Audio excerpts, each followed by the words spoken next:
Namaste. Good day to one and all. In this video and audio, I am going to explain the poem The Schoolboy, written by William Blake. The Schoolboy is a poem written in the pastoral tradition that focuses on the downsides of formal learning in a school. It considers how going to school on a summer day is filled with sorrow. Now listen to the audio as I recite the poem and analyze it. The explanation is stanza-wise. The Schoolboy, written by William Blake. William Blake was an English poet, painter and printmaker. He was known for his expressiveness and creativity. The Schoolboy poem shows the emotions of a boy who is unhappy. What makes him unhappy? Who does he compare himself and why is the whole poem. Let me start by asking a simple question. Do you all love to go to school? Yes, because you go to school to meet your friends, to play games. But few may not like school, like the poem A Schoolboy, who hates going to school because he wants to enjoy summer. The burden of studies has put him in a cage called school. The boy likes mornings, trees and birds. In short, he likes nature. Let me read the first stanza and explain. I love to rise in a summer morn when the birds sing on every tree. The distant huntsman winds his horn and the skylark sings with me. Oh, what sweet company. The meanings of few words: morn, morning. Distant, far away. Huntsman, hunter. Skylark, a small bird. In the first stanza, the poet says that the boy loves to wake up early in the morning when the birds are singing on every tree. The sound of the distant huntsman who blows his horn is pleasant to him. He is happy when he hears the skylark, a small bird that sings with him. He loves the company of the singing bird.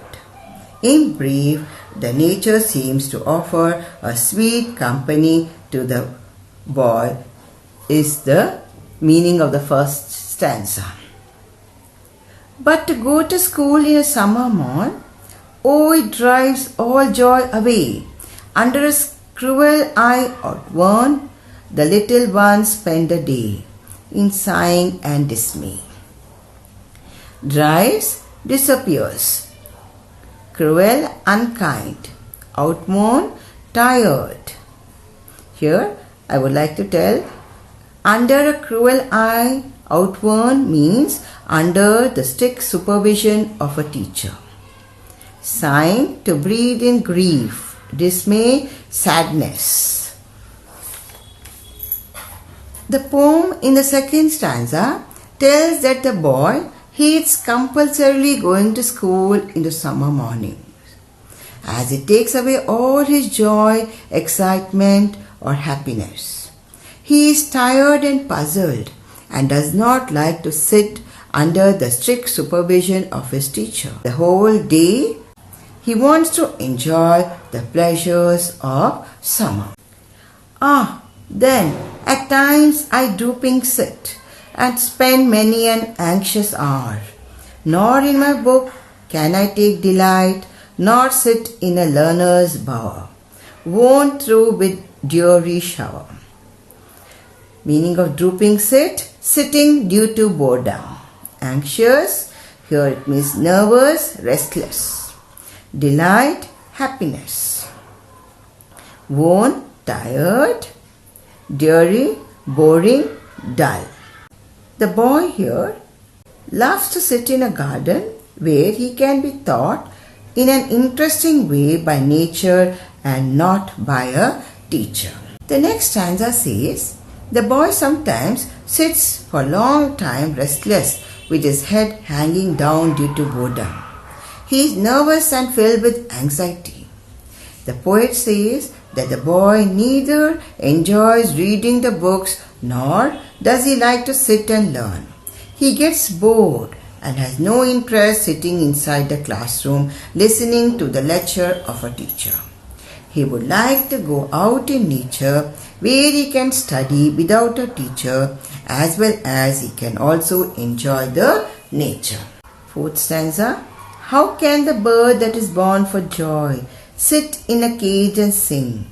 How can a child, when fears annoy, but droop his tender wing, and forget his youthful spring?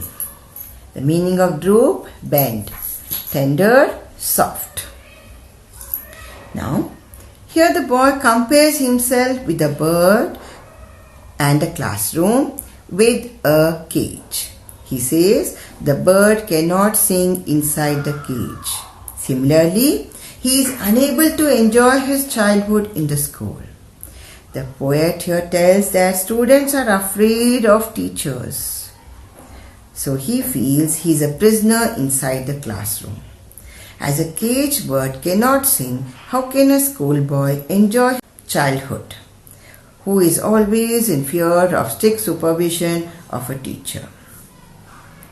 He wants to be free and happy like a bird. O father and mother, if buds are nipped and blossoms blown away, and if tender plants are stripped of their joy in the springing day by sorrow and care's dismay, how shall the summer arise in joy or a summer fruits appear?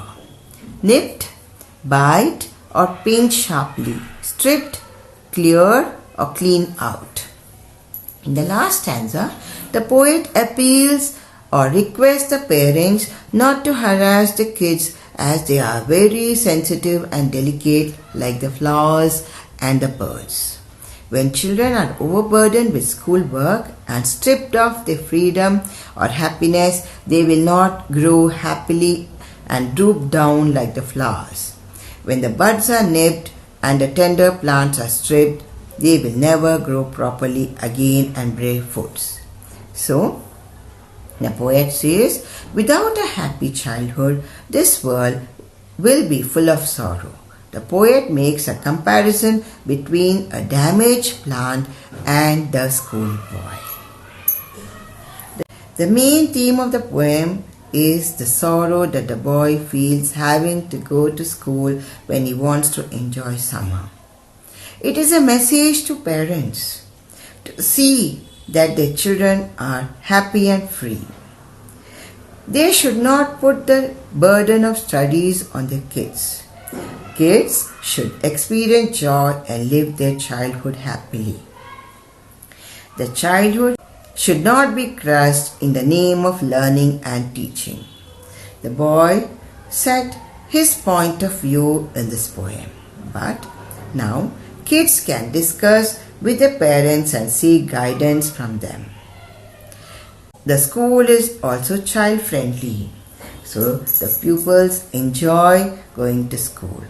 The students also now understand the importance of education.